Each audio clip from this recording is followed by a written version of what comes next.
The most thrilling, spine-tingling series ever. From the pages of R.L. Stein's best-selling books, And the screams go on forever and ever. We now return to Goosebumps.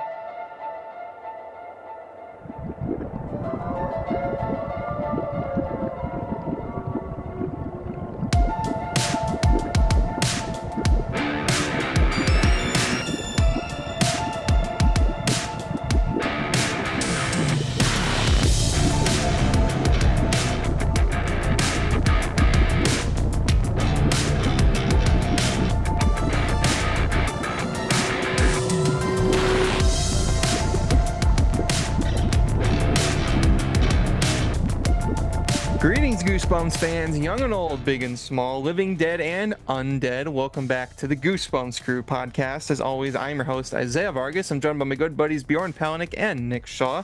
We are the Goosebumps Crew, and we're back to, as always, talk some Goosebumps. If this is your first time joining us here on the Goosebumps Crew Podcast, first of all, welcome. Great to have you.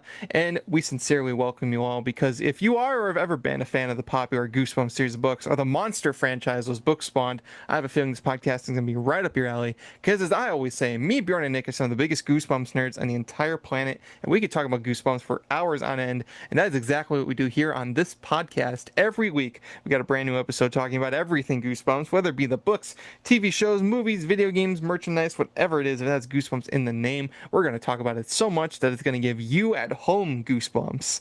So with all that said, if you end up liking today's episode, make sure you leave a like and comment. If you're watching us on YouTube, subscribe to our YouTube channel and hit that bell notification so when new episodes go up every Wednesday at noon Central, 1 p.m. Eastern, you're getting a nice little notification letting you know, hey, new episode's ready to watch.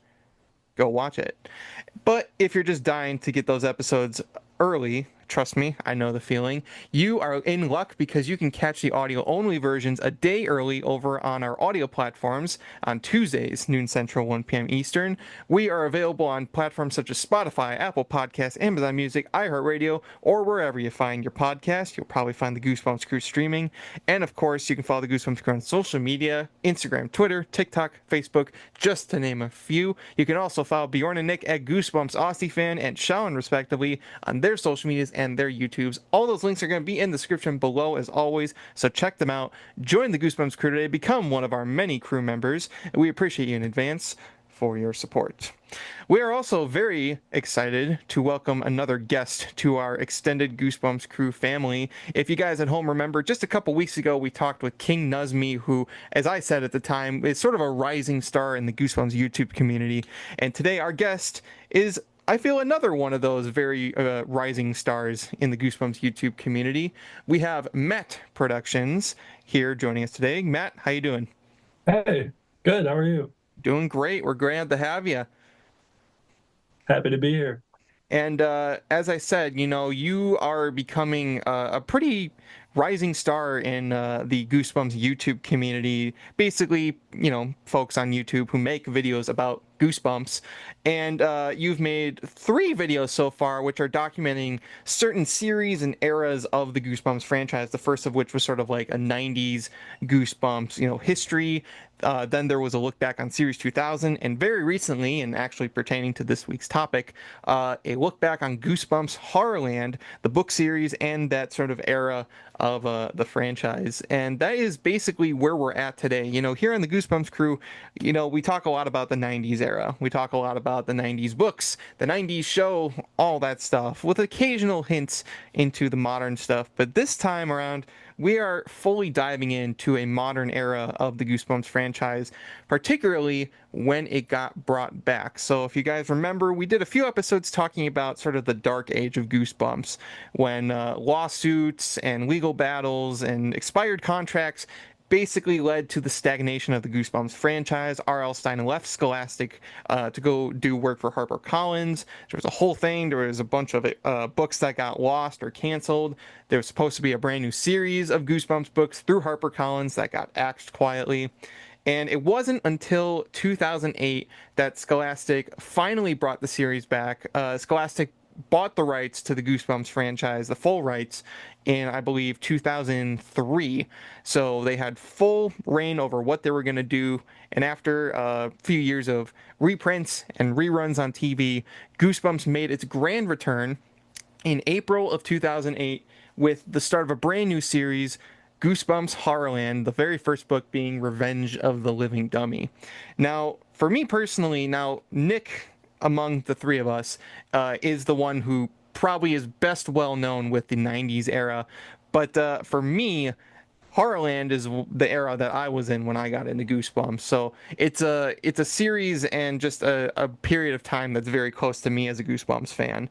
So we're gonna basically talk about this revival series because it's a pretty unique one looking back on it, and the sort of that revival era, because it was very much bringing things back to basics, but also revitalizing, which was a big theme really in that late 2000s, early 2010s era.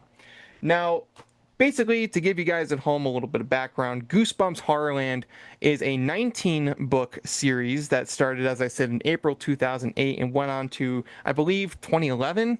It lasted for about 3 years. And essentially, what the series is about, it follows these kids who have encounters, as of course, with different monsters and creatures, pretty normal Goosebumps stuff, but there's actually a continuing storyline about all these kids getting trapped in Horrorland. You may know that from the book One Day at Horrorland. That was the 16th book in the original series. And all these kids have to find a way to escape Horrorland by either working with each other or even working with some of their common foes that they come across throughout the series. Now, since Matt is our guest, I think it only best to start with him. Matt, what are your thoughts on the Horrorland book series overall? Well, the first 12, I think those are personally my favorites, aside from the Five Masks of Dr. Scream. I really like that they did the overarching storyline, because when I was a kid, when that first came out, around 2012 or 10, somewhere in there is when I started reading them. Mm-hmm. It was just at the perfect time because Scooby-Doo was my favorite show right before I got into Goosebumps. Yeah, I feel like it was a launching point for me to get into Goosebumps, and then another launching point to get into horror, like adult horror. But during that time, Scooby-Doo also did the Mystery Incorporated series, which with an overarching storyline. So I was just over the moon with both of those. Like, it felt like my childhood series were growing up with me. Exactly. But I'm sorry to interrupt, but like the fact that Scooby-Doo and Goosebumps were both doing connecting stories at the same time, it actually seemed, like I said, it seemed like that was a theme of bringing back old properties and revitalizing them through the lens of like a big narrative. It was something that was really interesting looking back. yeah. Now, were the stories super well written? Some of them. I mean, even the overarching storyline, once you get towards the end of the first 12, I don't personally enjoy it that much. I feel like it's kind of weak compared to what they could have done. Mm-hmm. But I'm glad that it was made at all. Yeah. Yeah. Precisely. And the thing about Goosebumps Horrorland is that you would probably think, if you hear that Goosebumps is doing a continuing story, you would think that it would kind of be like that through every single book. But the weird thing about Goosebumps Horrorland is that there's basically two stories within. So it still does the almost like the anthology standalone story aspect, and that takes up a good majority of the book. But about the last 30 pages is telling the story of Enter Horrorland, which is essentially the name of this continuing story, where all these kids get invited to go to Horrorland, and then they somehow end up meeting the monster or villain that they encountered in the main story. So it's a very, I'd say, convoluted way to do a narrative. I don't know if there was like concerns if it strayed too far away from the anthology format. You know, obviously with things like the Disney Plus show, that wasn't a concern. But overall, it just kind of became a little hard to follow because you only had a small amount of the book to actually dedicate to that overall narrative. And then it wasn't until books 11 and 12. So the first 10 books in the Horrorland series, as I said, they were basically anthology story with a little bit of that narrative at the end. Now, when you got to books 11 and 12, that's Escape from Horrorland and The Streets of Panic Park, these were fully committed to the overall narrative. No outside story or anything. It was basically the two-part finale of the story that was set up. So already you have a series that's doing something brand new, like something that was never done in Goosebumps before, because there never really was any connecting between the stories unless they were sequels, like Haunted Mask 2. Even like the Slappy books had very loose continuity with each other, even though they were technically sequels. I think the only one that did was Slappy's Nightmare because it had Jimmy O. James in it again. Yeah, that was like Yeah. the only one because there was never a consistent like owner for Slappy or anything like that. And even books like what was that? Monster Blood. Oh yeah, well when he came to Monster Blood, that's one thing I will say. Monster Blood did have shitty continuity, but it had continuity. Same with Say Cheese and Die and The Haunted Mask and Deep Trouble. And funny enough, many of these characters and these creatures came back for Horrorland. So that's the other thing that this series really did. This series, looking back on it, it did a lot. And it's actually very unique because it's never been done ever again. So you have a continuing narrative, and then you have returning heroes and villains from the original series of Goosebumps. So, of course, the first book is Revenge of the Living Dummy. So Slappy, of course, has to make an appearance. But then you get to book 2, and this is actually a sequel to Deep Trouble. Billy and Sheena Deep make a return in this book. And actually, it's something that actually you brought up, Matt, in your video on the Horrorland series, is that more than likely these books, and this one and The Scream of the Haunted Mask, actually kind of retcon the original sequels in the original series. Yeah, I don't know why or why R.L. Stine chose to do that. Like maybe he forgot that the other ones were set a year after. But I was just like, it doesn't really impact the story at all to just have it be 2 years after the first one. Exactly. And it's in terms of like the Scream of the Haunted Mask, it takes place a year after the original Haunted Mask, but so does Haunted Mask 2. So it's like, do they both take place at the same time? Or yeah, is Haunted Mask 2 just completely retcon now? Even with Return to Horrorland, because this whole continuing story is told through the main characters, Lizzie and Luke, who are the main characters of One Day at Horrorland. And there actually already was a sequel to One Day at Horrorland in Series 2000 called Return to Horrorland, which is also retconned in this series. And the PC game. And the PC game. Yeah.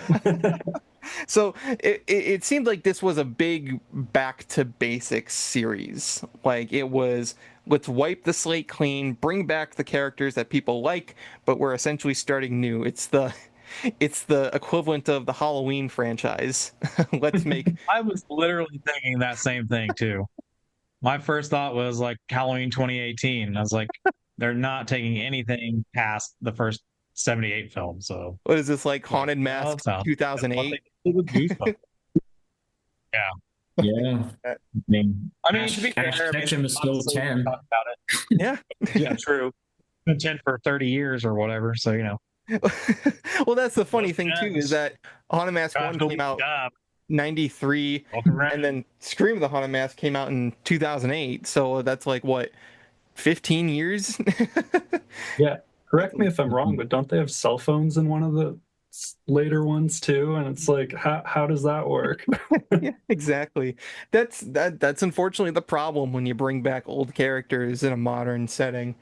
It's like, wait a minute. Why did they suddenly have cell phones? This was back in the 90s. That's like how when you watch Simpsons. It's just a Back to the Future scenario. Why not? Just, yeah. Well, it's kind of like how you watch Simpsons now. You watch like an old like season 4 episode, and then you watch like a new episode, and they have smartphones and iPads and stuff like that. Different times, man. But getting back on track, so a lot of returning villains and monsters and creatures come from the original series. So you have Slappy, the Haunted Mask, you have Monster Blood, you have the Cursed Camera from Say Cheese and Die, and a few others, and a few protagonists, Carly Breath and Sabrina, Billy and Sheena Deep. You have, who else? Lizzie and Luke from One Day at Horrorland. But another weird thing is that some were omitted. There's no Evan and Andy for Monster Blood, and there's no Greg Banks for Say Cheese and Die. I guess because those They sequels finally learned their lessons. Yeah. They learned their lesson. They let Evan and Andy die. It took multiple It only books, took but they 4 learned books. their lesson. Yeah. It's oh man. I know we ragged on Monster Blood in one of our previous episodes, but I will say Monster Blood for Breakfast is such a breath of fresh air to just get new characters. It doesn't really help it a ton, but it's something. So in a sense, this was the first Goosebumps overarching story, also as the first Goosebumps crossover. Funny enough, the only really crossover before then was a small cameo from Evan in Return to Horrorland. He was like being called a nut job for talking about Monster Blood, I think, which is funny. I'll be honest, I have never read Return to Horrorland. It's on like the top of my list. I can't wait to get to it. Mm-hmm. It's a pretty interesting sequel. It's never been like one that really stood out for me. It was one of the more meh entries in the series 2000 for me, but Which stinks because you'd think it would be really cool. Yeah. I mean, I enjoyed it. I mean, a lot of the Series 2000 stuff, though, despite ending abruptly, I wish we could have got more of it. Again, like Stein did a great job, I think, writing that compared to a lot of the original 62. The original 62 are iconic because they were the original 62. But I mean, when you get to the books like, Bride of the Living Dummy, even Cry of the Cat, which Stein claims to be horrible. I love that book, but whatever. I just it had that same sense like we were talking about before, where you said that like Scooby-Doo was like growing up with you at that point. That's kind of what they were trying to do with Series 2000. So, yeah, of course, not every book's going to be a winner. That was unfortunately probably one of the weaker ones, but I still enjoyed it. Mm-hmm. It was all right. It was okay. There's no Headless Halloween, but it was good. I love that one. That one is so good. That is my favorite one out of all of Series 2000. That is my favorite one. When it comes to like underrated Goosebumps stories, Headless Halloween, that's up there. It's so good.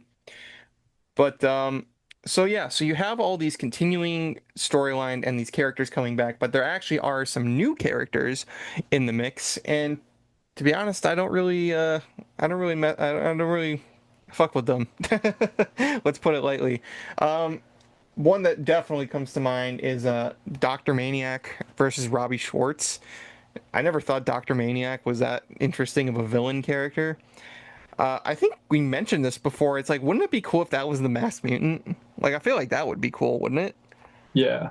I mean, I personally had a problem with the Masked Mutant too. Like, I just always have felt that it was too silly, too comic booky for Goosebumps.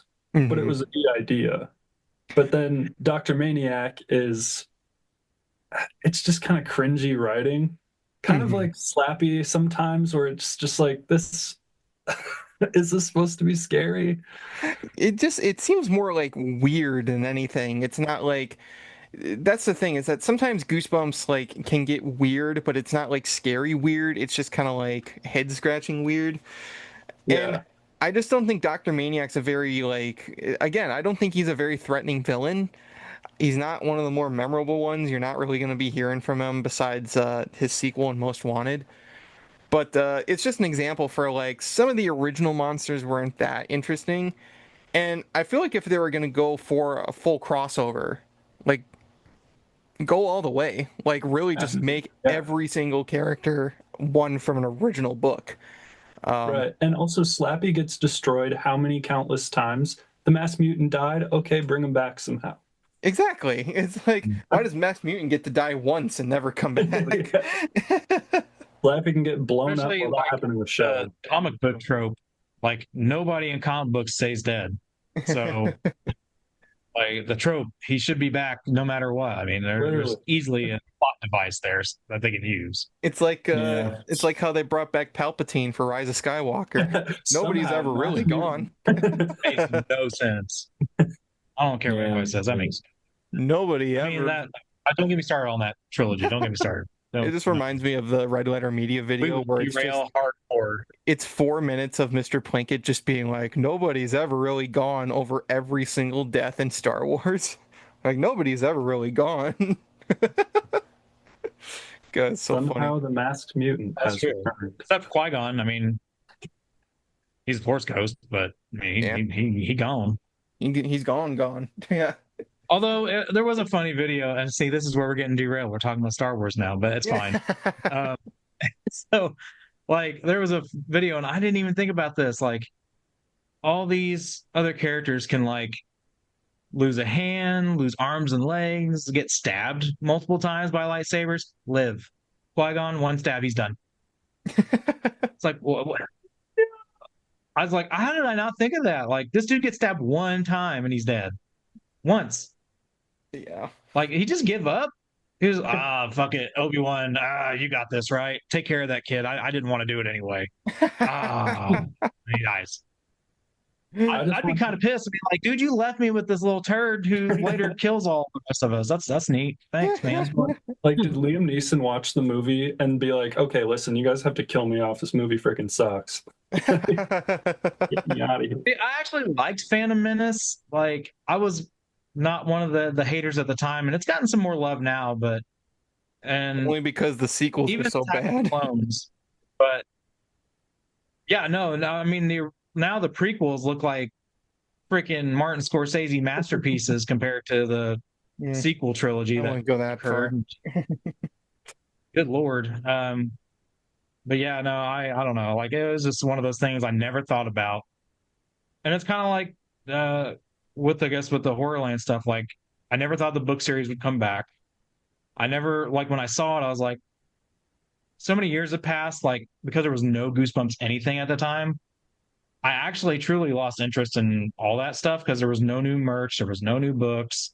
I kept quite a bit of stuff, but as like I wasn't collecting anymore, there was nothing new to read. So when I saw it, I was just kind of like, you know.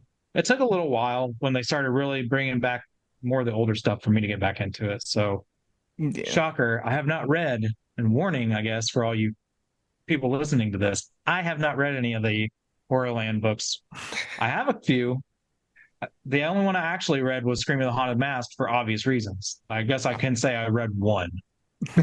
But the rest I have not read. If you're a real Goosebumps fan, you know the best time to dive in is after dark when it's quiet, eerie, and every creak in the house suddenly matters. G Fuel helps you stay in that zone. Clean energy, no crash, just enough boost to keep your head clear and your nerves steady through every creepy episode. Grab yours at gfuel.com or click the link in the description and use our promo code GBCREW at checkout to get 20% off your entire order. Perfect for late night fear sessions with the Goosebumps crew. And thank you to G Fuel for sponsoring this episode. Well, that's the weird thing about this series is that you could revisit it still and like not bother with the storyline because they're written in a way where you could just read the first part and like that's it, that's the book right there. I wish somebody put together all the end like 30 pages and just made a book out of all those. Yeah, like it's just some kind of like, for those of you who just want to read that alone so you don't have to track down 12 different books. Like that would be great. But I just remember that this series was everywhere at the time. Like when Goosebumps was like stagnant for a long time before Horrorland started, but around the time that this series came out, there was video games, there was online games, there was websites, there was promotion, there was new DVDs that would have trailers at the start for the book series and the video game. So it was like they were going all out on the Horrorland concept. And it's interesting because this series really was like the first time we got any sort of big world building in Goosebumps. there never really was like, because it's an anthology, it's usually one and done. Maybe you'll get a sequel or two or three in Monster Blood's case, but Or seven. or seven. But there never really was like a time when you really got to like explore the world that these characters inhabit. This is really the first time that anything like that happened. And I like the idea. Like the idea of all these characters existing in one world and coming together by circumstance is a very good one. I just wish it was done a little better. Like it felt rushed. Yes, They need Horrorland Kevin is such Feige, the GCU. Yeah, literally. uh, It's just Horrorland is such an iconic location, and to have all the characters there is so cool. But then they spend the majority of the last two books in Panic Park. mm-hmm. We didn't have to do that. We could have just had Horrorland. And that's the thing too, because there becomes like time travel and alternate dimensions, and it just becomes like it becomes exhausting. Like it's cool, like it's a cool concept, but I don't know if it really works in the execution, or at the very least, it needed way more time to like really flesh things out. Because we don't really book or two, yeah. Exactly, because we don't really know anything. So basically, what ends up happening is that these characters get stuck in Horrorland. All the villains that they face are there too, so there's like an element of that threat. On top of the fact that Horrorland's just a dangerous place to be in to begin with. But then there's this whole thing with, what was it? What was his first name? Something Menace, the Menace, basically. Harloff, yeah. Harloff Menace, Yeah. and he's basically like he was the runner of this old theme park, which essentially is what Horrorland became, but it was called Panic Park. And it was deemed so scary, like it was the scariest place on earth. And then Horrorland came to be, and there's this whole thing where they like cross over into another dimension. All the kids get these like powers. I remember like Brittany and her friend go missing for most of the arc, and then like a bunch of them get like some of them turn into shadows and stuff like that. It just becomes really, really confusing. The only thing that really got like actually cool was when they actually have to team up with Slappy and Dr. Maniac and Captain Ben and all the villains to take down the Menace, because he's like the big bad of them all. Like that was like the part where it was like, okay, this is kind of getting interesting, because it's the kids working with the monsters. That's kind of cool, but there's not a whole lot of time dedicated to it. Right. I think like 10 pages. Yeah, If basically. Yeah. So that's why I'm like, it. I've seen people talk about it. Like I've seen people talk about this series, and for all intents and purposes, the Horrorland series it was a great experiment. Because it was a big crossover, it was a big continuing story, and it was a great way to bring back Goosebumps. If you're gonna bring back Goosebumps after like years of nothing, I feel like this was a great idea. Yeah, and it was successful too. Like the first 12 books, then they got more, and then they got more. So clearly people liked it. Well, and it had the staying power, because now Goosebumps is back for good, currently at least. We got all these new series because Horrorland brought it back and it made it popular again. I mean, unfortunately, it seems like the series are getting lower and lower quality. So Yeah. it's like, maybe you should do Horrorland Part 2 or something. I don't know. Exactly. As Well, it's some like gets older. it's like don't stop, because there's never been there hasn't been another series like Horrorland since. With the as ambitious as it was, it's the only one that exists. It makes it unique, but it's like why not try it again? You can make it way more interesting. I like the anthology format, but there's something you'll probably be able to bring more people back if you get really weird and wacky with it. It tried that and it didn't really work, but it's like don't get discouraged and stop. Well, I mean, they did something neat where it was like now I didn't read it, but I mean, again, this is later. But they did the Dummy versus the Mummy. So I mean, they kind of, if they would do something like that, like a Freddy versus Jason type thing, for some recognizable monsters or villains into the same book together. Maybe even the kids too. Maybe that's the thing, And even on a smaller scale, like what Horrorland did, I think it would help. I mean, because it is neat when you have all these individual stories, but if anything, what shows is like people love like the team up stuff too. Like it's a huge thing. I mean, even in movies, obviously, like we joked about a little bit ago with GCU, the MCU, DC, all that stuff. All their individual stuff does well, but it's always those, group movies where they just like explode because people really want to see that. Well, as I So said I think it'd before, be cool to see like stuff like that. I mean, what if you had the haunted mask and the old man mask together in one, doing some stuff or whatever? I mean, yeah. I think it'd be cool. Well, that's the thing. It's like, as I said before, it was cool that they brought back like certain, main characters and villains, but not all of them were from previous books. So you have to take the time to introduce those. I'm not going to be as excited for Captain Ben as I am for Slappy or the Haunted Mask because I know those characters. And God, I hate to say it, but like even like the protagonists like Evan and Andy, like those characters. So like how cool would it be to just have them all together? Just have them all be known characters and mash them together under one roof. To have Carly Beth, interact with Slappy or Billy and Sheena have to go up against, the Monster Blood or something like that. Maybe bring back one of the many Slappy, protagonists like Amy or Chris and Lindy or something like that. I don't know. It feels like they didn't want to stray too far. And I don't know. I just kind of pick a side, I guess. Well, there are some Yeah, elements it's of thinking that. outside the box, but pressing right up against it. So, Yes, Right. basically. I mean, Yeah. it's unfortunate, is all I can say, because I think there's a lot of avenues he could explore. And it makes me wonder, like, if it's just Scholastic, like, I don't know how much say they have in his books anymore since they own everything, but he's writing for them. So maybe it's he's writing, but maybe they've turned down some of those ideas that we're talking about now. I'm not really sure. Potentially. I feel like the Horrorland series they probably had the most say in because it seems like it was very like corporately put together, like adding Slappy into the artwork on the first one, while even having Slappy be the first book.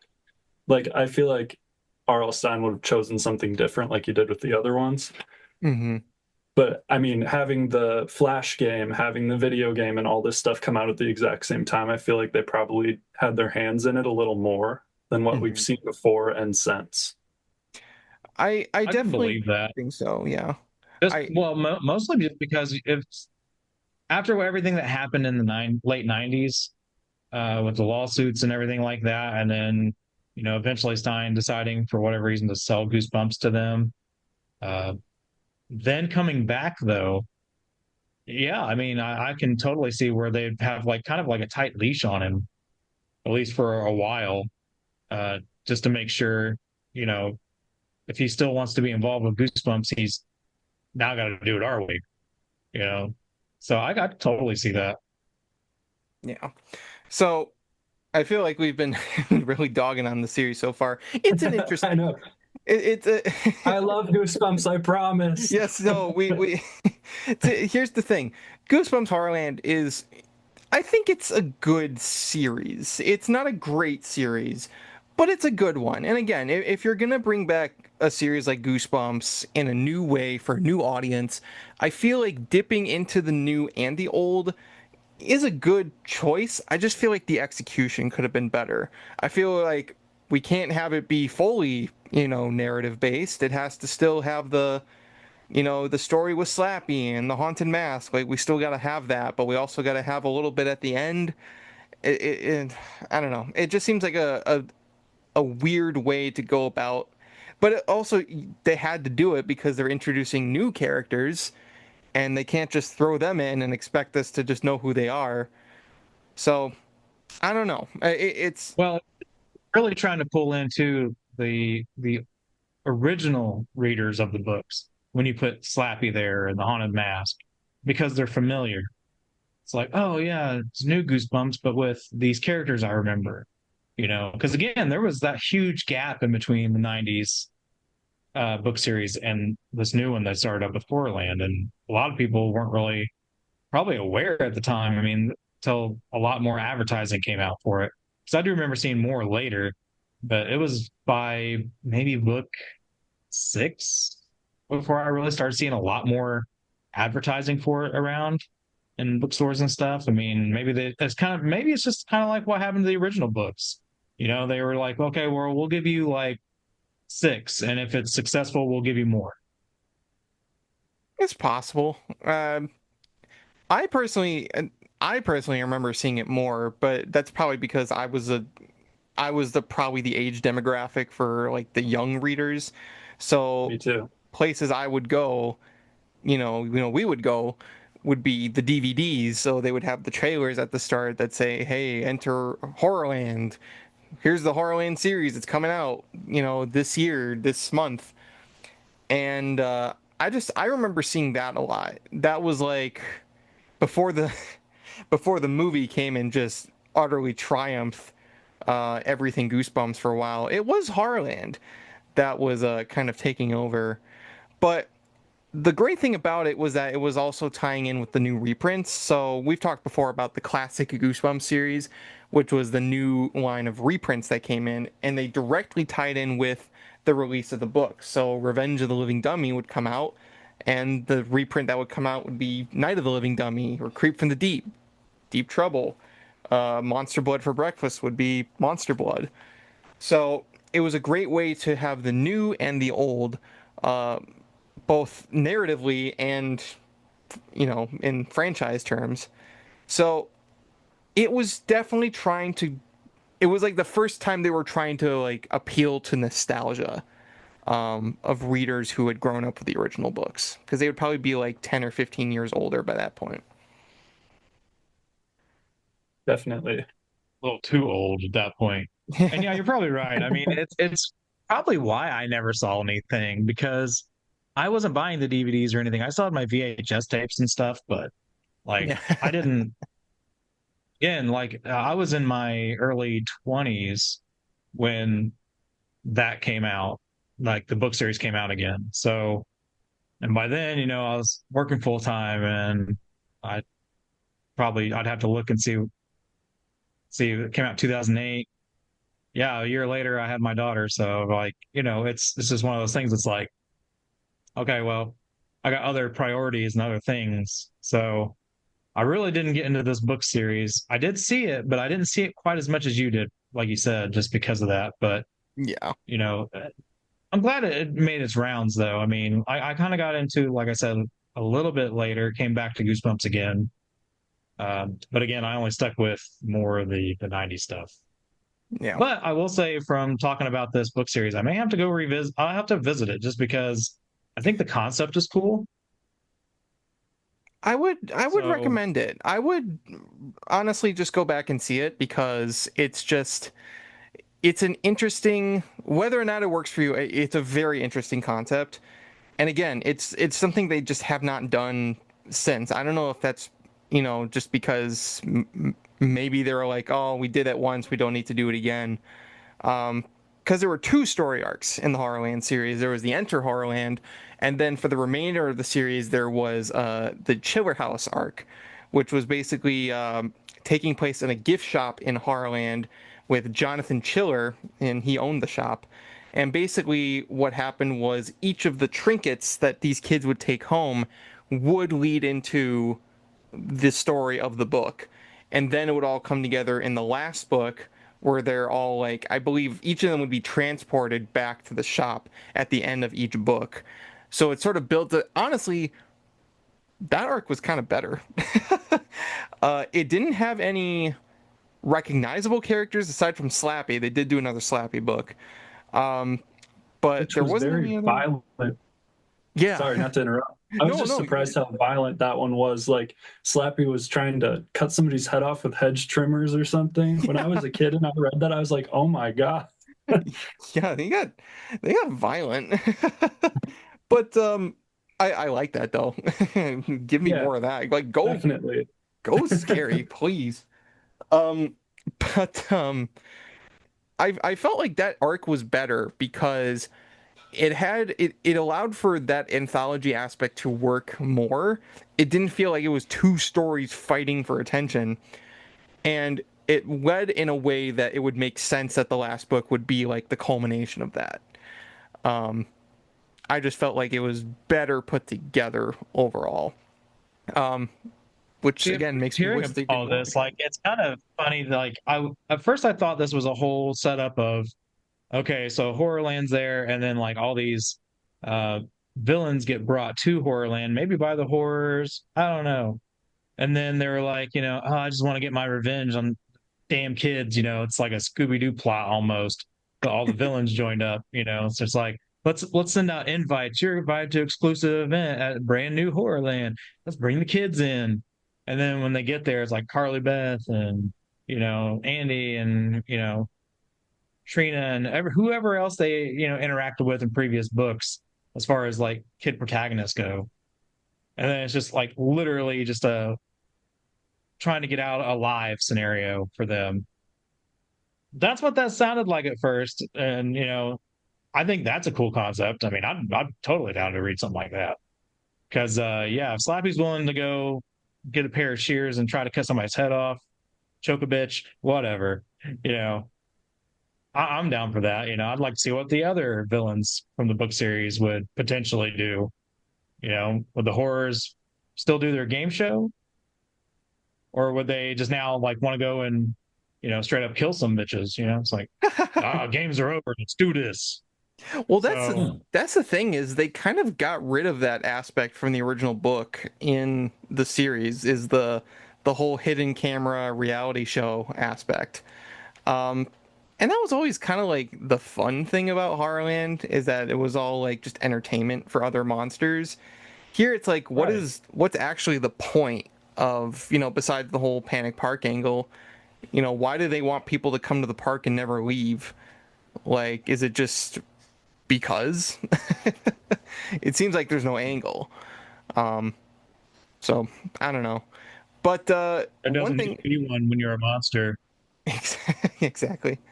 And one thing I will bring up again is just that world building. This is the best representation of Horrorland that we really ever got. It was the one that really expanded on the different attractions, the different rides, the different areas of Horrorland. So you got to really know, like, get an idea of what this place looked like. Because the book, the original book, One Day at Horrorland, did a pretty good job overall. The TV show was on a very limited budget, and we've always talked about how it doesn't really live up to being like a big amusement park. It couldn't really even have a lot of extras going around.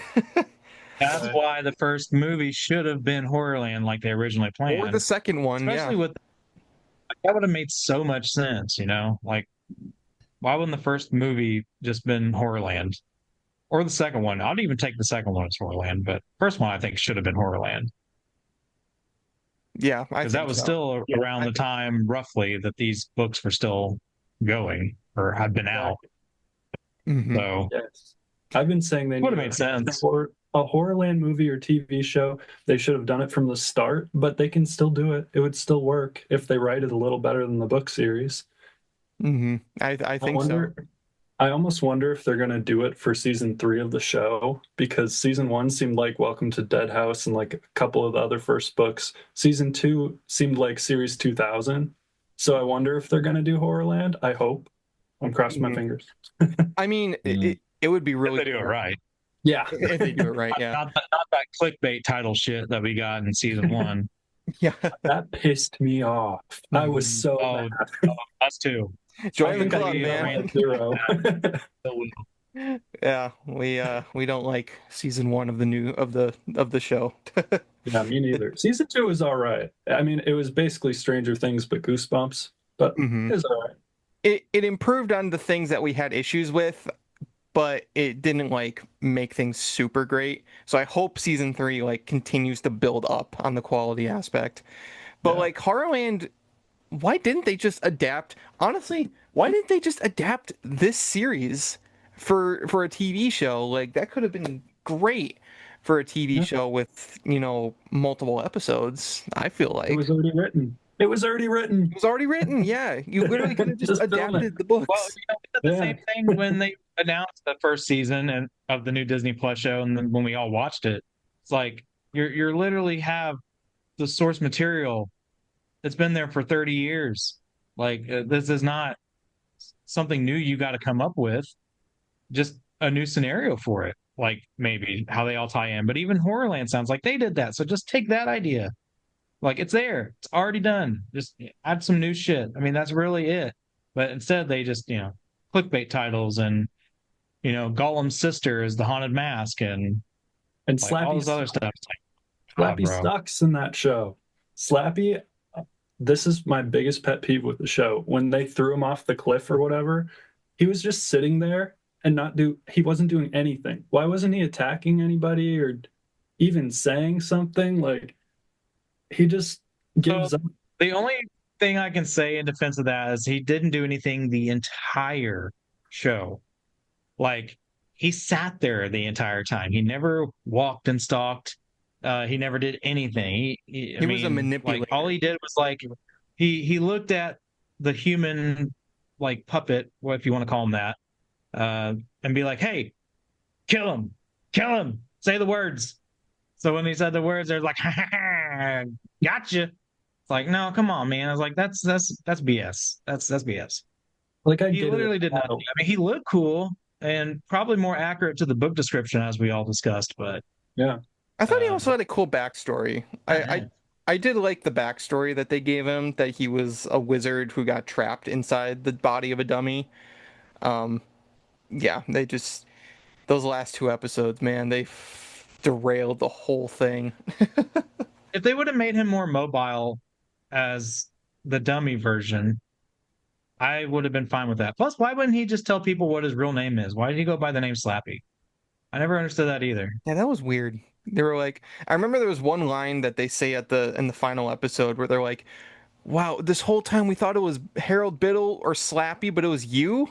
But it's like, but he is Slappy. Like, what are you talking about? That is Slappy. They even say is like that voice is Slappy. So That show just It needed was a more. weird thing. yeah, It needed more time to bake in the writer's room, that's for sure. yeah. Or they just don't do those last 2 episodes. Well, the problem is, I think they were baked in the writer's room when they wrote all this. They were baked, all right. So that's my guess on why this was so off the man. rails. Oh, I'm getting goosebumps. Yeah. I get it, bro. Shaw. Oh man. Bjorn, you've been quiet this episode. What do you think of the Horrorland books? I'm just waiting for the Scooby-Doo Goosebumps crossover. That would be cool, honestly. I personally think that would actually work really well. It could. With They the same film a age supernatural. demographic. Yeah. Scooby-Doo's already done crossovers with things. Why not Goosebumps? The Mystery Inc. has to solve the mystery of the I don't know, everything Goosebumps. Like at Horrorland, maybe Mystery Inc. ends up at Horrorland. Monster blood. Yeah. I think that would be cool. No, I'm not really a fan of the Horrorland books. I remember when they came out, like Nick, I sort of like, I mean, I was like 13, 14. I was still collecting Goosebumps, but I didn't even know about them. I just remember because they weren't really promoted here in Australia at all. I remember just seeing them on the shelf randomly, and I wasn't, and because I just started high school, I wasn't in primary school, so maybe that's why. If I was still in, what do you call it, middle school there, which is like primary school for here. If I had seen the books I already in asked what primary the hell school, that is. I was like, what the hell's primary school? primary school we call it, yeah, like Do you have a secondary school? What is happening here? no, just kindergarten, and then years 1 to 7 is like primary, and then years 8 to 12 is high school, and I just started high school. So yeah, I remember seeing them. You know what the weird thing is? When I saw them for the first time, it was at a post office. There was just a random little shelf with books, and they were there, and it was a pack that had Revenge of the Living Dummy and Creep from the Deep like in a little pack together. And I remember thinking, Goosebumps is back with a new book. Like that's weird. Like I didn't know anything about it. Like collecting it and sourcing all the original stuff. But like Nick, I'm pretty much 90s Goosebumps, but you know they are what they are, so they're there. They brought Goosebumps back, I guess. Yeah. But yeah, it was no warning. Like it was like no warning for me. It was just like, here you go. Oh, Slappy's on a book. I remember seeing them and thinking like, is this actually like a story, like a book, or is it just I don't know, whatever, some collaboration, something. I didn't think it was legit. And then my dad's like, "Oh, I'm gonna buy them for you." So he did. And yeah, no warning about them, just came out. You know, Kind of like that new game that's coming out on the Switch and PS5. That little what the hell's it called? Terror in Little Creek, I think. It's already forgettable. See, I forgot the name. No warning. Just here's the trailer, and in 2 months' time, you can pick it up. I mean, sometimes things like like that, With some It looks Final like just Fantasy a on there. Disney. It looks like a Disney film now as a game with Goosebumps slapped over it. I don't know. It's weird. I'm just like, no interest for that. Yeah, I haven't even heard of it. So Yeah. Oh, there you go. yeah, See? Yeah, no, there's a new Goosebumps. Tells you video. all you need to know there. Like the advertising is non-existent and nobody knew it was coming out except for like maybe like a week or two ago when they dropped the trailer and it's like, oh, by the way, it comes out in 2 months. It's like, what? That's what I mean. That was Horrorland for me when it came out. I didn't know anything about it or that it was coming. Nothing. I do want to say it is kind of weird how Slappy was more prominent in Horrorland's marketing than really the horrors themselves were. I don't know if this was like the first time when Slappy was really like coming into the mascot position, but it seems like you saw more of him. 100%.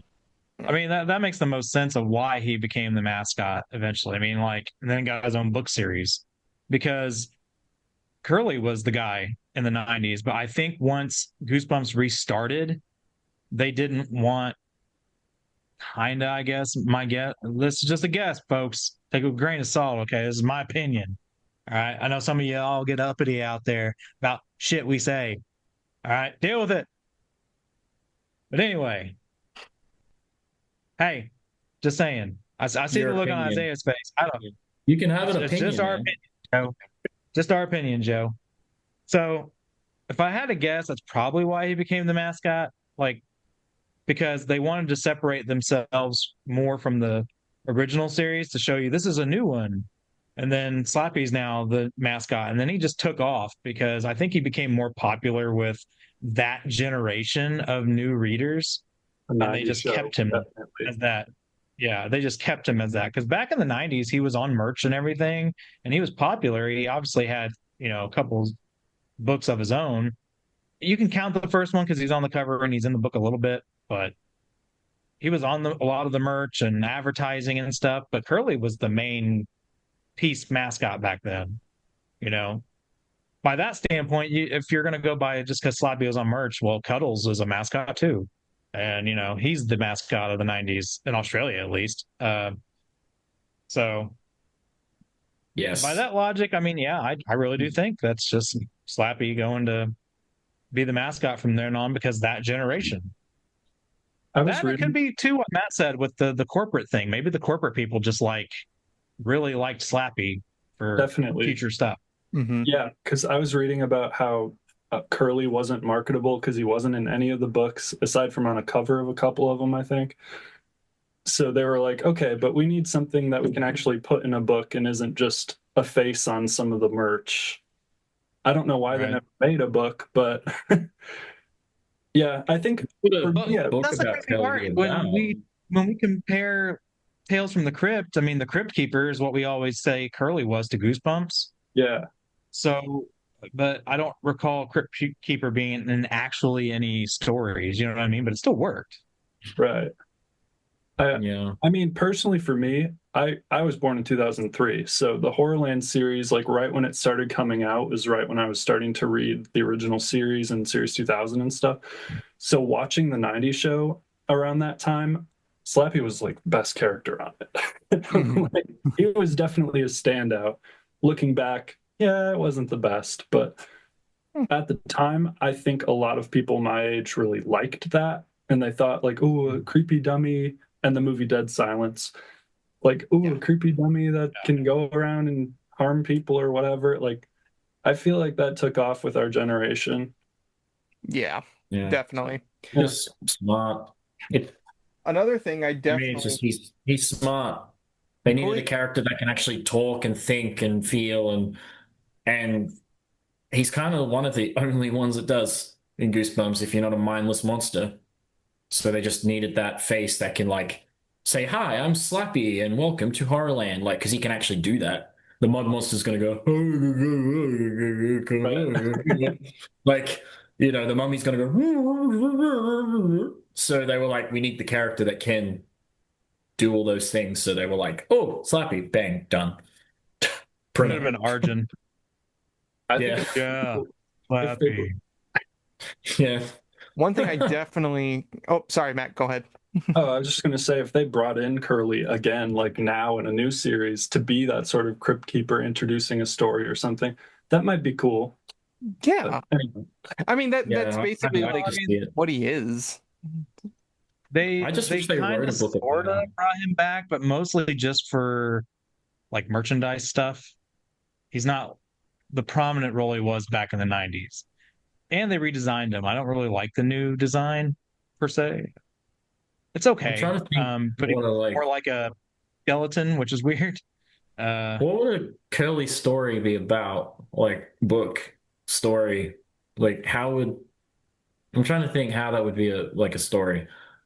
well, Would it see, be this is like what a we talked zombie about last time, remember? one? Like Like he said, use the title Dead Dogs Still Fetch and put drool in it, and it could just be like Turner and Hooch in a way with Curly and drool. So no, yeah.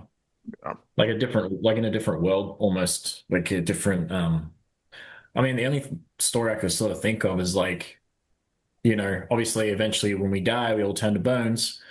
And there's this grave, and his name was Curly, and I don't know, he they awaken him somehow. I don't know. I'm trying yeah, to think of a way they could and actually like, do a story with and Curly. he dresses in the '90s attire and whatever because he died then, but now he's in the modern world. Yeah.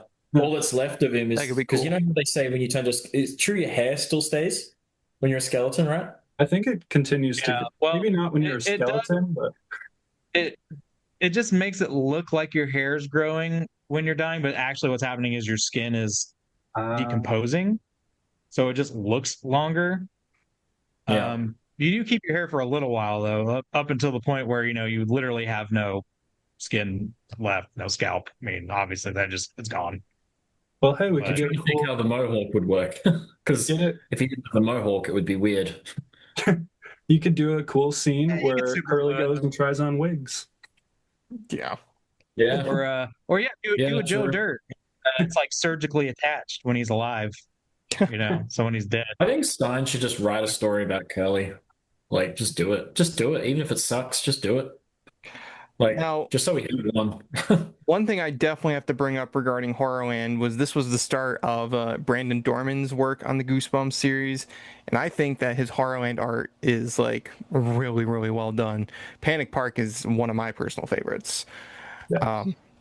I would I also think that's say, my favorite cover is the Streets of Panic Park. mhm, I I think agree. that's my favorite one, actually. Cover of the. I also really like. I actually I do don't know. kind I of have to like go through Who's and Your look at the Mommy. covers again. I do kind of like Who's Yeah, Your that Mommy. one's cool. Yeah, it's a creepy looking like gangly design like for a Yeah, mummy. they made it spookier than any of the other incarnations of the mummy for sure. It looked Mm. like a rotting, dead, decomposing corpse. And It just worked. I think this one's my personal favorite out of, well, it's not Horrorland, but Five just Mass. That's a the good one though. I red like it. black and white. I just think it's a good design. Yeah. Um, Look, I like the Horrorland books. outside of I was just talking more about back then. I didn't know, I was still 90s Goosebumps very much back then, but I like them now, like when I've revisited and actually read the books. So, mhm. uh, but it was different when it came out because my eyes were still like Nick, my eyes were still like the 90s books. And, I was still very much focused on that. So I remember when I saw these, I was like, that looks different. Why are you saying you're Goosebumps? You're not Goosebumps. Like, that's not Goosebumps. Like, that's my immediate thought when I saw the cover of it. I was like, that's Goosebumps pretending to be Goosebumps. Like, I don't know. Yeah. you're a phony, big flat phony. I also have to bring attention to the survival guide, the Horrorland survival guide. This came out between books 12 and 13, so this came out after the first arc ended. And I always really liked this book. It's like there's no story, it's just for fun, like guide to all of Horrorland, written primarily by either the horrors or Luke and Lizzie, who put their little comments in between. Hmm. It was Yeah, always fun to me. they brought out a box set after book 12 and it had that in it. And I remember thinking, oh, cool. But it was weird because the box set just had the cover art of Night of the Living Dummy on it, the Brandon Dorman reissue, classic Goosebump Night of the Living Dummy. But it was a Horrorland box set. I remember thinking, that's weird. Why Yeah, doesn't it have I still see a lot of those at like half price books, like tons of those box sets with that on it. I thought that was weird too. it should be like a Horrorland book cover as the sleeve, not like just Night of the Living Dummy. But then again, I guess it didn't matter at the time because he's the mascot now, so they just were like, doesn't matter what picture of Slappy we put on it, just put a picture of Slappy on the damn thing. It's like, I don't know. He seems to work in a lot of ways, even thumbnails on YouTube, because I'll do like 10 videos and they all get barely any views. And then I put Slappy in the thumbnail and boom, 2,000 views in like 3 days. I'm like, crazy. oh, nice. Slappy. That's okay, just what we're going to start doing for thumbnail. all of our videos going forward, everybody. You're just going to see different ones of Slappy as the Slappy in the thumbnail of thumbnail. all of our videos. Yeah, I don't know what it is. It's like all the kids just immediately click that one. I don't know. Don't know. Weird. So, like, just to give you an idea I of hear people hot takes about people who actually don't like Slappy and think he's overused. Because we do get a few people who actually comment and say that, and that's valid. It's valid. A little less now, which is kind of You like what fresh, yeah. but A little less in the last like year or two. Yeah, like they even took him out of the game. A little bit. New board game that came out. What was it? It was just Goosebumps the game. They took him out of that, and even this new. I'm surprised he's not in this new Switch and PS5 game as well. But they took him out of that. So and he and rude shock. He wasn't the first book of Maddie Gonzalez's graphic novels. I was fully expecting there to be Night of the Living Dummy as book one. No, we did the Haunted Mask first. Monster Blood next. Maybe Slappy will be the 10th book. I don't know. She's like, I'll do it later. I wonder if that's just because they did a graphic novel of Slappy in the earlier 2000s. Oh, like the mini, yeah, like the mini. Yeah, I can't remember what the name was, but yeah, it was like the one of sort of 3. Yeah. So maybe that's why, but doesn't mean it can't be revisited though, because I mean he clearly had other books. Yeah. So I mean, I think if he did Night of the Living Dummy 2 as a graphic novel, it'd be kind of cool. That would be sick. I actually saw a video where a girl was like ranking all the book covers, and she put Night of the Living Dummy 2 like down the bottom, saying it was a mess and everything. But the comments were like, "Are you kidding me? That cover like absolutely pops with the colors. You are freaking like moron." She put the first one up the top, like in Ghoulish or whatever. She put it down the bottom, and they're like, "What do you mean it's like a bad cover?" Like that is just criminal to say that. Can't take her seriously now. just to give Click off video. I nearly commented too. I was like, "Oh, there's enough comments on there already saying how ridiculous it was. I was like, I don't need to comment.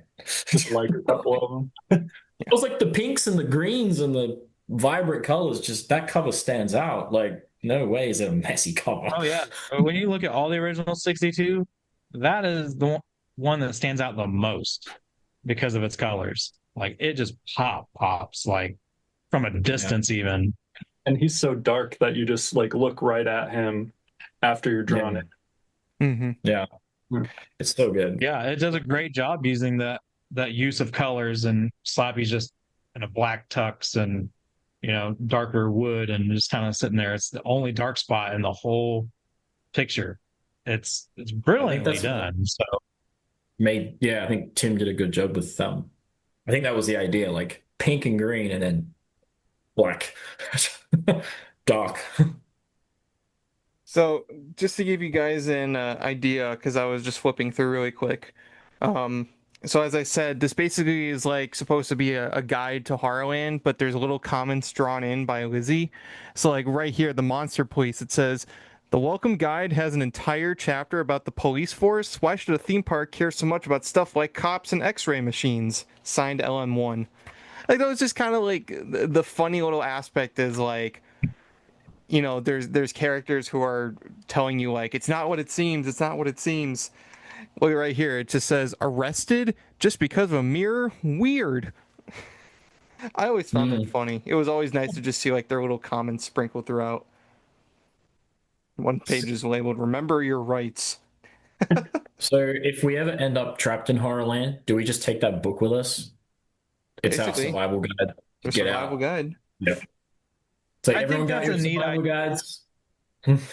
Yeah, I'll say it's a neat concept. Like if they would have just had the story of like some kid, whether it's from another book or a new character that finds this like book/diary of how surviving Horrorland, and then they could just go through chapters and, well, who's this LM1 and blah blah blah, and then like going through all the steps and tricks and trying to get through. It's like an Indiana Jones adventure with like a cheat book, So Yeah. I think that'd be kind of cool. Yeah. I said in I think I like to think of that guidebook as the culmination, because in the back of the Horrorland books, there's the Fear File section too, like after the Enter Horrorland one, where it shows the map for the Enter Horrorland game and all that stuff. Yeah. I like to think that guidebook is the culmination of all the Fear Files. Yeah.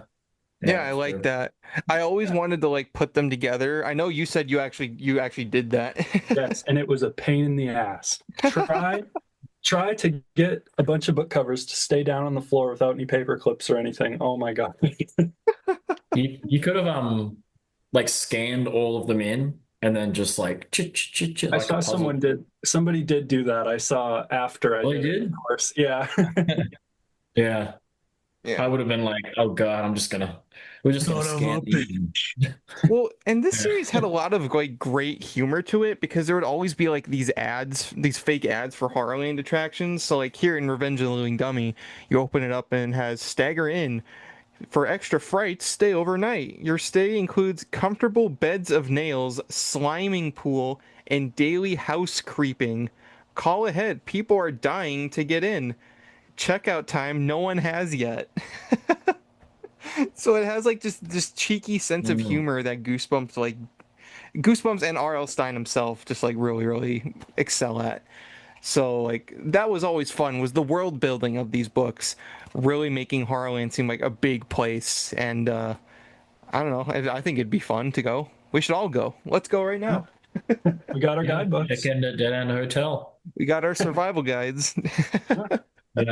Literally, that's all you need. Now I feel like we've talked enough about the day we actually get 1 weekend at Horrorland off the ground. People can't come to Horrorland. They can stay there.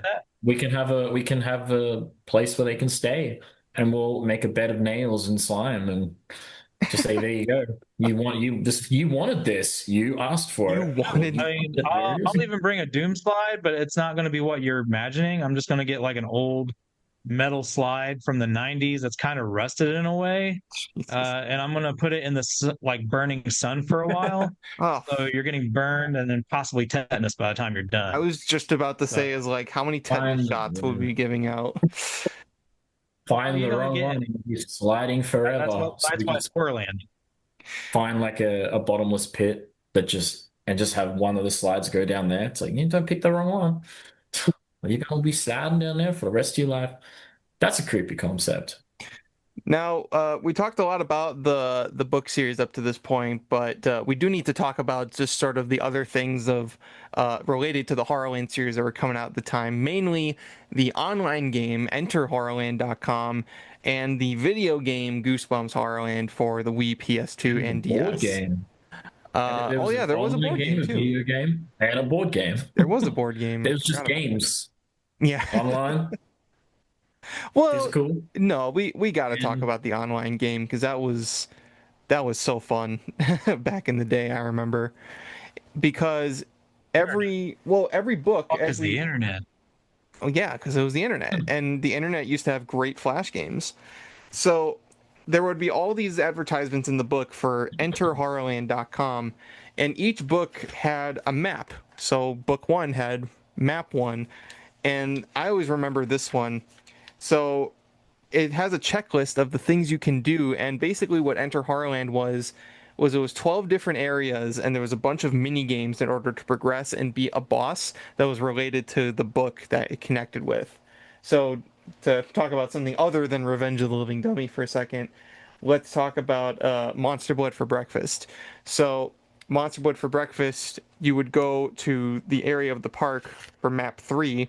So you have like the monster police here, and you would go through all the different mini games, and then the final boss would be the monster blood. And same thing for Scream of the Haunted Mask.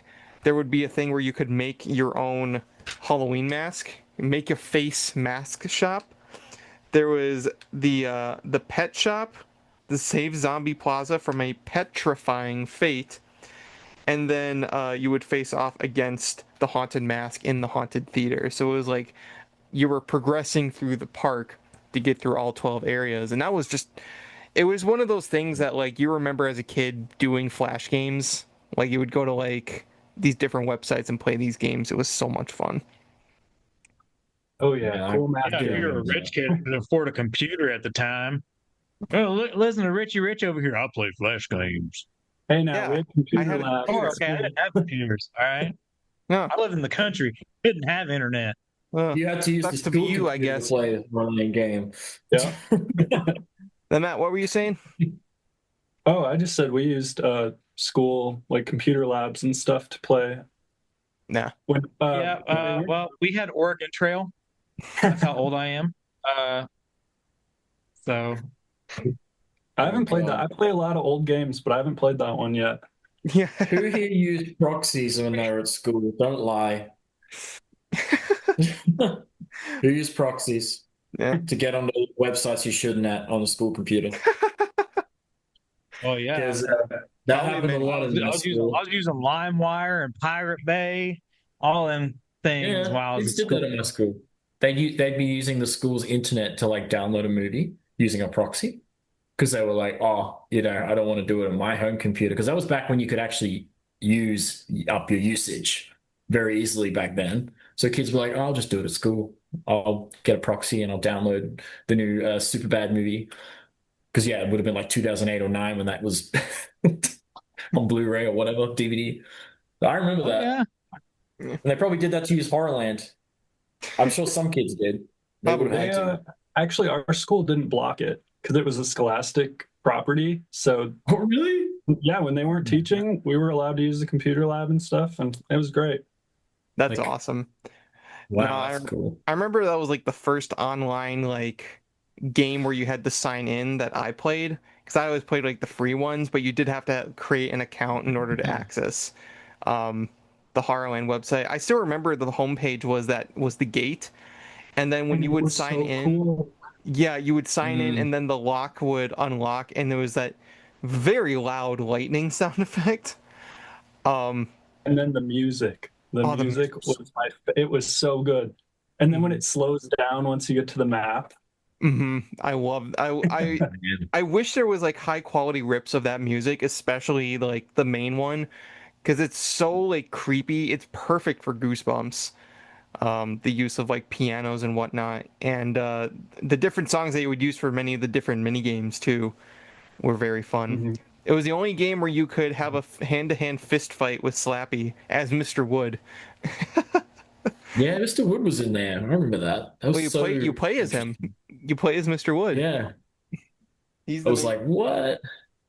so that was always fun for me. Was that He made hey, Mr. Wood made a comeback then, technically. in a way. Made a little return. I thought it was weird that he wasn't in the books, like the Horrorland series, but he was in the game.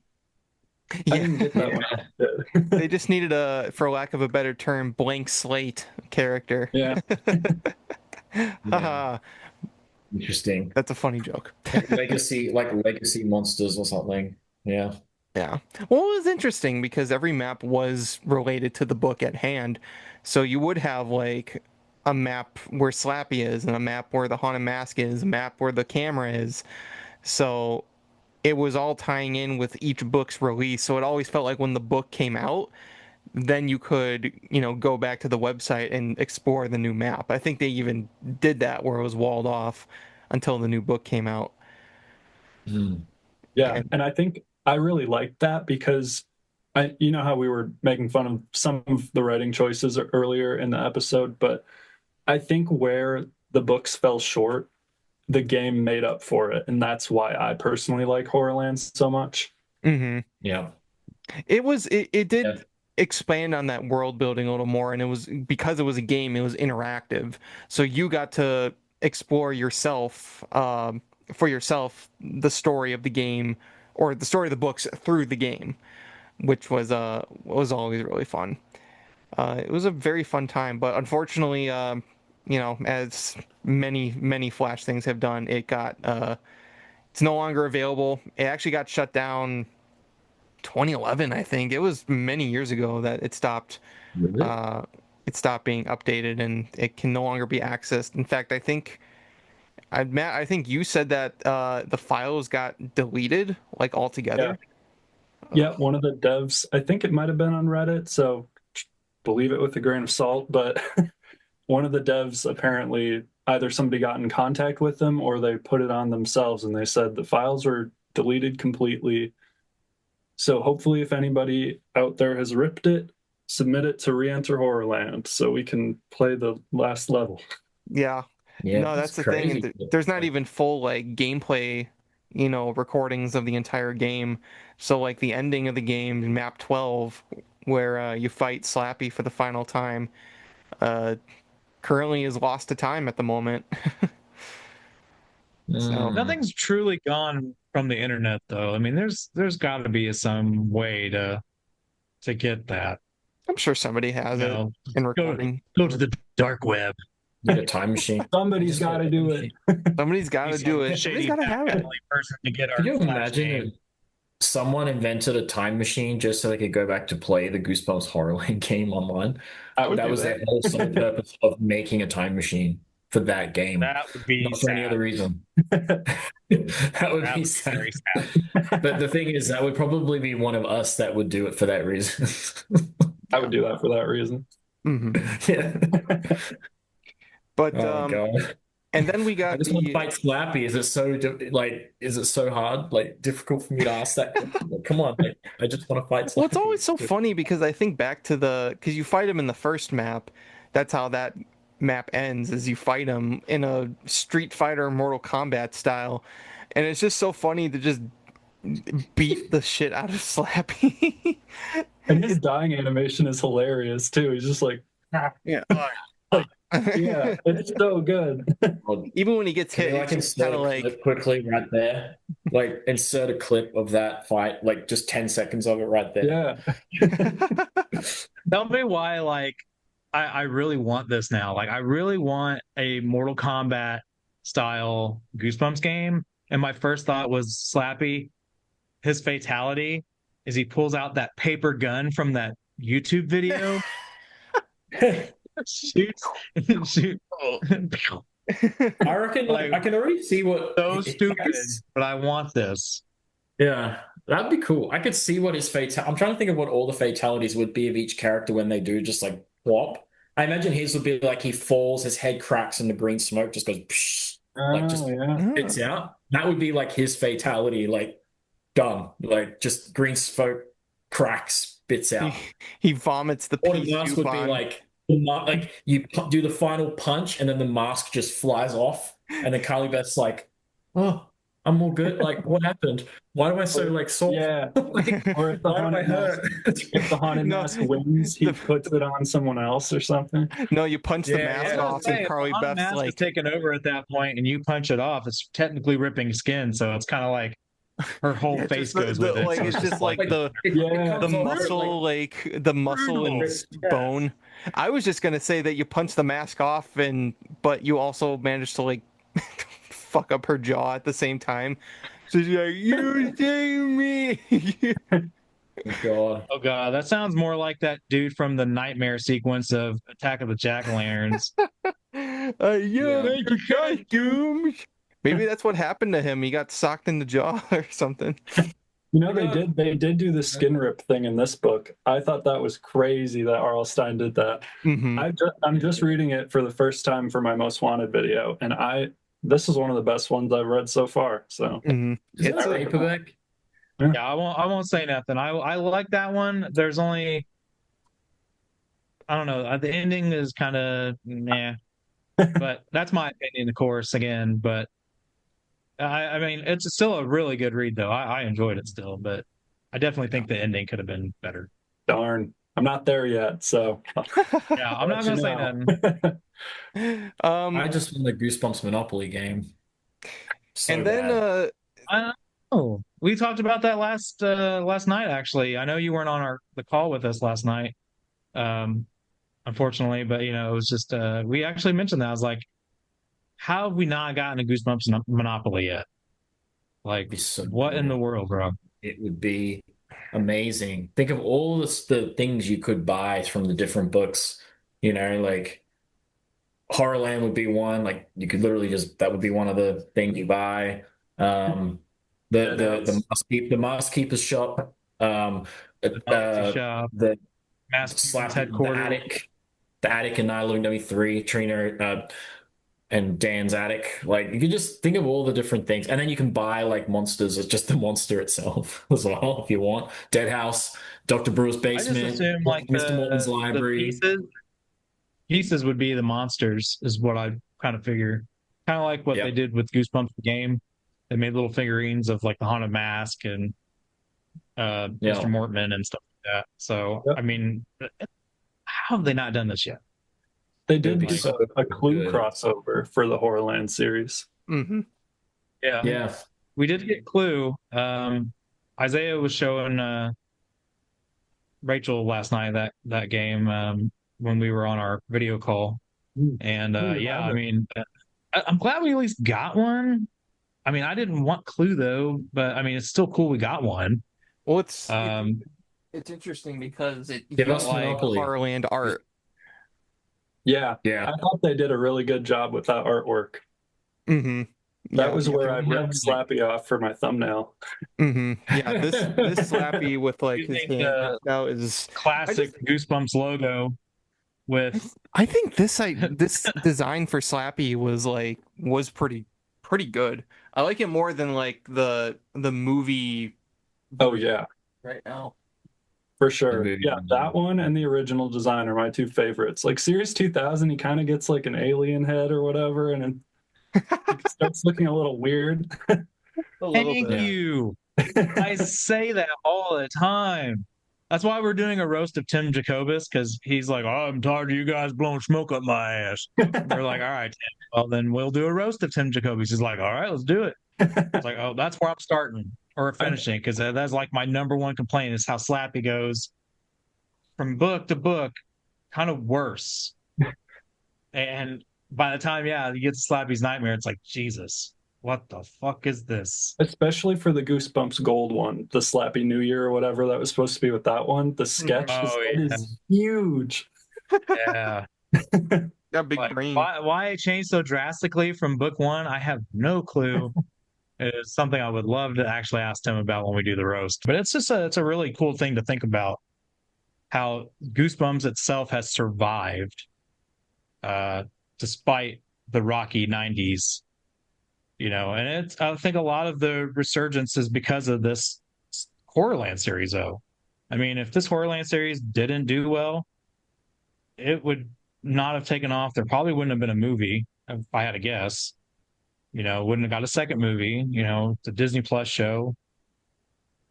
So Well, who yeah, knows? that's true. When you think about it, the movie didn't come long after Horrorland started, because like 2008, and then they would have started early talks and because it came out in 2015, so they would have started that early pre-production talk around 2013, 12 even maybe. Like It was supposed to so come out. not long after the Horrorland. Yeah. Yeah. So Yeah, this so Horrorland that's what I series say. Like, is probably the reason why we got a Goosebump movie. When you think about it. They were It's crazy. advertising it in the back of some of the Horrorland books, if I remember correctly. Mm-hmm. Yeah. I remember something Yeah. like that. Definitely in the Most Wanted books, they were well and truly Oh, yeah. advertising the movie. Like in those like sort of mid ones, I remember. There was like I think the first ever teaser we got was in the back of the book, and someone posted it online. And I think that's how they wanted to do it. And it was Slappy sitting in the theater with a popcorn bucket. Popcorn, yeah. I remember that. And I remember thinking like, oh my God, like that was the first ever teaser for the movie at all that we got. And it was just like black and white because it was from the back of the book. It was no color. And then I think it was not long after that we did get that first poster. So yeah, yeah, I remember the crazy. poster. I don't remember well, again, I wasn't reading the Horrorland stuff, um, but that was in Most Wanted. I think the only one I have of that too is probably the Haunted Mask one. But still, I mean, I didn't realize that was the first teaser of it though. First announcement. First That's ever kind of teaser wild. was that image of that poster.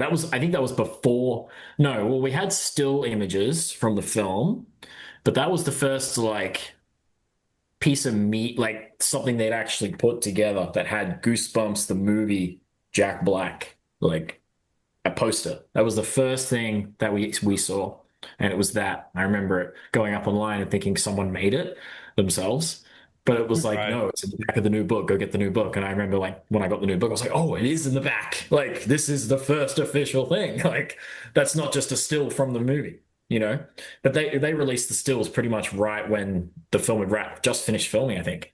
Just wrapped, I think. They released those first few stills, which was like, I think it was vampire. I think there was a vampire. Was it? Yeah, there was a Slappy in the car. It was like 3 or 4 images, I remember. And then there was like Stein with Dylan Minnette and Odeya Rush, like looking over and just, yeah. I'll never forget that. Thank you, Horrorland. Yeah. So In a way, it kickstarted that. Yeah, So- that's what I'm saying. Like it's weird that to think if Horrorland didn't succeed, would we have had all this other stuff? mhm. The most Probably wanted. not. Yes, I mean, probably not. Well, But I and think too. it was the extension of the merch, and this is where I actually wanted to bring up the Goosebumps Horrorland video game for the Wii, because I remember, or the Wii, PS2, and DS, because I remember there was a lot of promotion behind that video game too, because it was like it was either that or the books, and I remember like really really wanting to play the Wii game. I really wanted to play the Wii game. And honestly, it's not a game I have a lot of fun going back to because it's basically just a mini game, like progression game. But and it was also, if you play it on the Wii, it was very much relying on the motion controls of the Wii remote. So it's one of those kinds of games. It was fun when I was a Those kid, though. games. I think the Wii controls Tell me brought- why when you said that, my first thought was they should have made a Horrorland game with the Mario Party mechanic. That That kind of would be pretty interesting. awesome. That would have been cool. Oh my God, a Goosebumps like kart racing game. Could you imagine that? Holy, Yeah, I mean, You know, Yeah. That would have been cool. They kind of did that in the Goosebumps Horrorland game. There were a couple kart racers. They were. Well, Oh, I guess there were bumper cars, but Yeah, those yeah. bumper cars. Yeah. Wouldn't it be cool though if there was like Mario Kart and then what would they call it? Goosebump Kart? No, I don't know. What would be a good name for that? Could you imagine you could like be like Slappy, like driving the car, or like Drive the the Honda horror, like ramming the or side, like like. cartoon one. Yeah. Oh, see, That'd be these are the cool. things we would love to get with from Goosebumps. Okay, we want a Monopoly game, we want a kart racing game. Okay, give it to us, Disney. Come on. I know we haven't been the biggest fan of the series, but can you give us just some more media stuff like that? That'd be great. They have the budget for it. Yeah. Yeah, give it to us. Come on. Well, Oh, man. is there anything else to bring up? I don't think so. Just the board game. We got a Horrorland board game. I never Yeah. played the board game. Was it There any? were like three of them. Like I've ended up with three. I don't know how.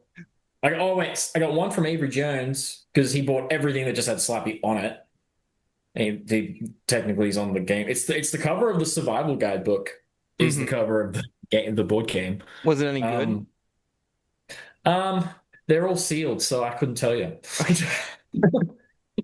I don't even I have haven't it. opened them. I can tell you about the original '90s One Day at Horrorland board Well, game. the thing about what was it like? Welcome to Horrorland. I barely saw that like Yeah. around. Like I never really saw that like in stores or anything. So that one kind I of think it was Outset Me. I think it's the same one that did the movie board game. Pretty sure. I mean, I Could wouldn't be be right. surprised if it was. Yeah. Wasn't Milton Bradley. Yeah. I don't know. I Maybe was that's what we have at me. But oh well, Yeah. that's not. Oh, okay, never mind. That wasn't Horrorland though. I was like, I think they did put the horror in another game, but I'm thinking of something else. Whatever that like card game was, you know what I'm talking about? Not remember what it was Oh, called. I, Um, I don't remember. If was it it's in the that one that you're same talking, if I think you're talking about, that was past Horrorland. That was more modern. yeah, more of a modern that's game? okay. That's probably why. But there was also, like since they did a Dead House game, I'd like to see a new Horrorland game come out. hmm It would be Yeah. cool. I like to see something that's not like putting it all together like the old game, but looks a little cool visually. So Lazy, I mean, because you're lazy, bro. we'll You got to see. build the world, man. But yeah. I'm very fond of the whole Horrorland era. So like even though I usually go back to the 90s stuff, I didn't grow up with them, but I just prefer them because I think they're better. I have a very strong nostalgia for the Horrorland era, the revival era, I call it. Um, because it was just what I grew up with. And I know Matt, you also grew up with that era too. Yeah. Um, Something I didn't say about the video game, but I definitely want to say it is the PS2 game. Well, I played it on the Wii. I also had the DS version, but it wasn't as good. hmm That, just like the Enter Horrorland Flash game, really helps you get into the Horrorland universe. Like when you're running through, even though they're mini games and some of them are blatant copies, but you go to Fever Swamp, you go to Terror Mad Tombs. Labs, Yeah, you Vampire get to see. Village. That was my favorite. Yeah. And Mm. you get to That's see all cool. this stuff in 3D. You're running through it. Like, yeah, there was the Escape from Horrorland PC game forever ago, but seeing it in HD on a TV that you can actually do motion controls with, it was kind of like VR early. hmm I don't know. I just thought it was great. And It it was helped build my love for the series, definitely. it was a good companion like piece to the books, and it is a game that like I probably won't go back to it, but I had fun. I'll probably have more fun playing. Well, the thing is, it's not a multiplayer game either, so you can't really like play with friends. Um, so Well, it that's kind why I of say they should have done a Mario Party like version of it. You know what I mean? Like yeah. you're still in Horrorland, and there's mini games based on things at Horrorland, and you could either be the kid characters or even some of the horrors or the villains. You could just play as those. So I think it'd be cool. Just saying. Well, you know Do what? it. This new game on the Switch could be the start of a whole expansion of different Goosebump games. And even though this one's not, what it is, but if we did get like Yeah. a Mario Kart style game or a Mortal Kombat style game of Goosebumps, like that would be amazing. Could you imagine like driving as Cuddles? And you know how in Mario Kart you drop things behind you to make the player slip or Throwing whatever? slime You just drop down. Monster Blood. Yeah. You just spill some Monster Blood behind Cuddles and be like, The mummy's know, throwing his bandages. Yeah. yeah, if it was the bandages and like wraps you up and then you like spin, like just how you know what I mean? Like this just we could come up with this game Yeah. idea and Vampire breath bombs and stuff. Yeah, yeah. that would be fun. What would Slappy throw? I want to know. What does Slappy throw? I should Hedge get trimmers or Termites. something. Termites. That'd be termite. Oh yeah, like he shoots like termites at you or something. Yeah, that would be interesting. Anything like that. that'd be cool. But I think it would be a cool idea for a game. I Goosebumps genuinely Battle Royale or something like that. yeah, like what Battle Royale for like the Mortal Kombat style game. Fortnite. You know? Goosebumps and Fortnite. Let's make or it Smash happen. Brothers, like think Smash Brothers style. When are they going to add Slappy to Fortnite? Oh, God. You know what? You don't. They just made Slappy into a Freddy Funko Pop, so who knows what could happen? No one saw that coming because Freddy Funko doesn't usually just do pops for. They do pops for the very big. I mean, Goosebumps is a big franchise, but not like Harry Potter big. Or so I'm surprised that they did a Freddy Funko. It tells me there's going to be more Goosebump Funko Pops. There's going to be another wave. Like it kind of gives me that hope that they will. So. But who knows? It'd be cool to see more games for Goosebumps. Well, Like actually good video games. Like that's Good ones. Though. Like That's what, the hope. But we just listed some ideas. So whoever's listening, Yeah, Nintendo, feel free to take them. I mean, there's another person out there that likes to take our ideas. So we didn't approve that. But if somebody else who hears this works on video games, feel free to take these because we'll play them. Yeah. yeah, because I will we'll play these. You know, just say special thanks to the Goosebump crew. Even just you don't have to name like our names. Just say the Goosebump crew. Special thanks for the idea. You know, we'll take all this, but Yeah. Yeah. Feel free. Yeah. hey, it's all good. Take a little cheddar. It's all good. Yeah. Terror and Little Creep. any final thoughts on Goosebumps Horrorland? Looking back, it's good.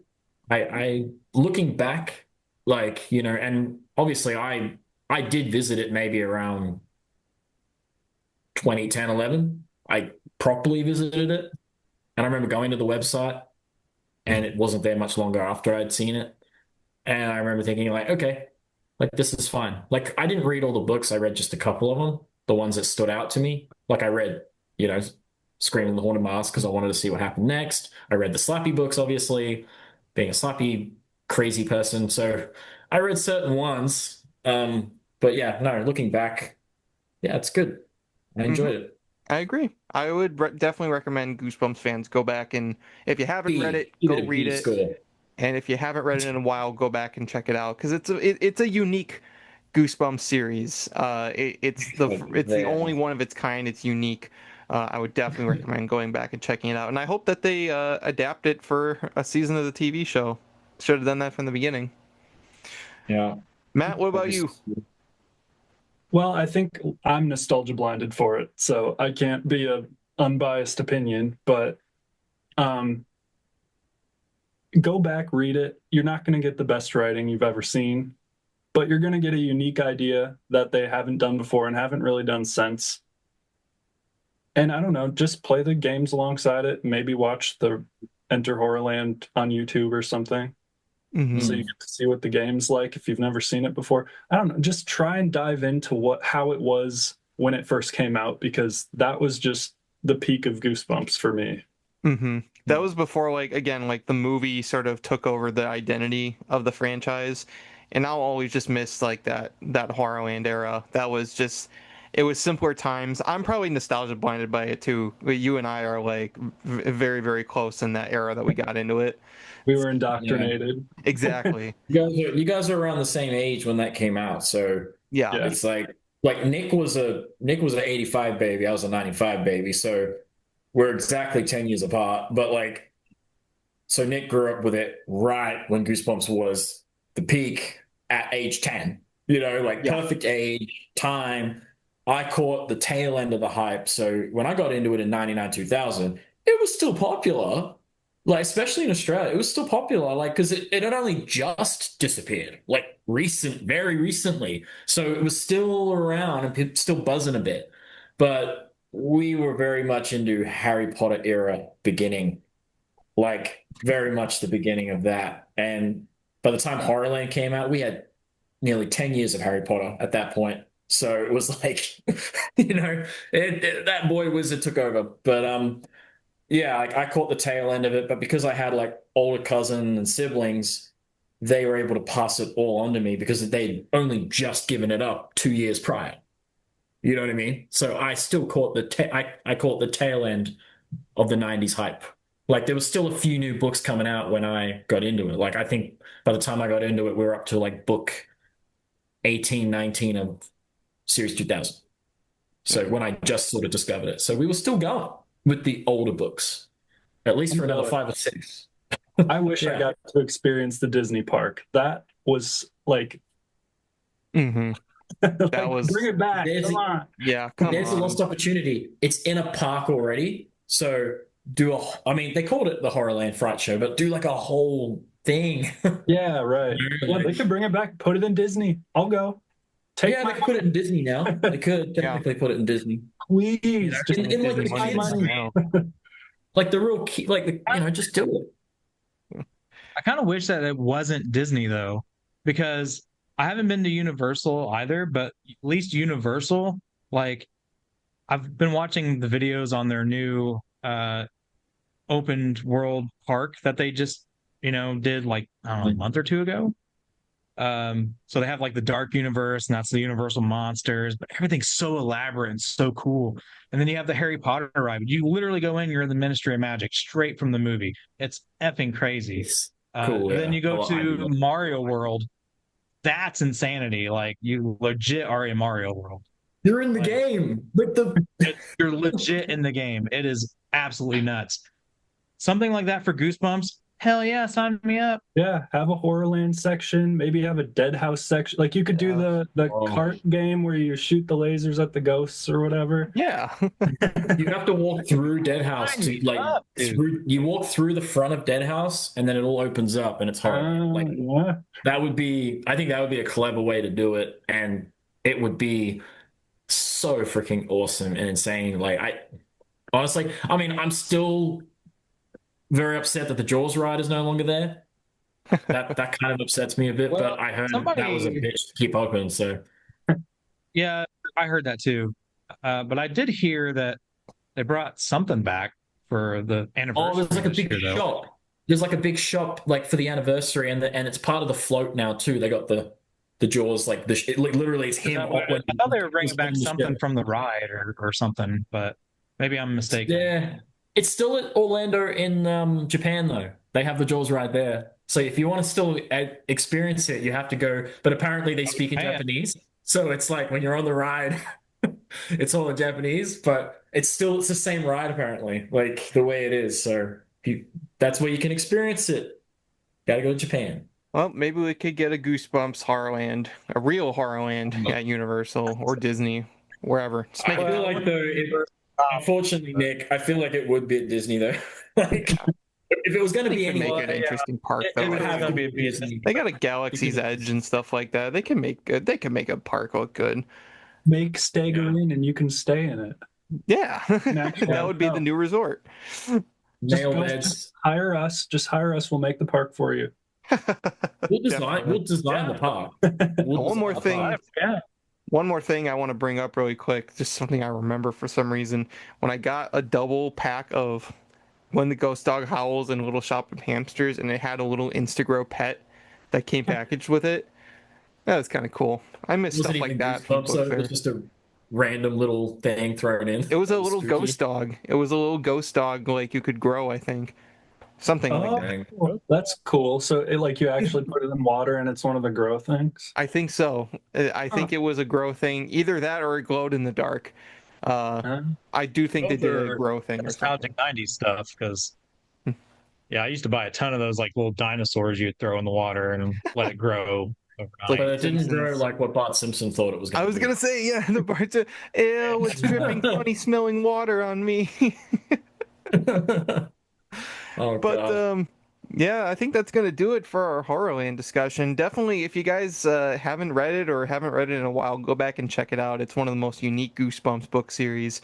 It ushered in a brand. We probably wouldn't have had the modern era of Goosebumps without it, and it's definitely the one that I personally have the most attachment to. So yeah, go back and check it out. You might like it a little more or hate it a little more because you're Just probably try it. You adults might now. like it. Exactly. But that is going to do it for tonight's episode of the Goosebumps Crew podcast. Special thanks to Matt from Matt Productions for joining us.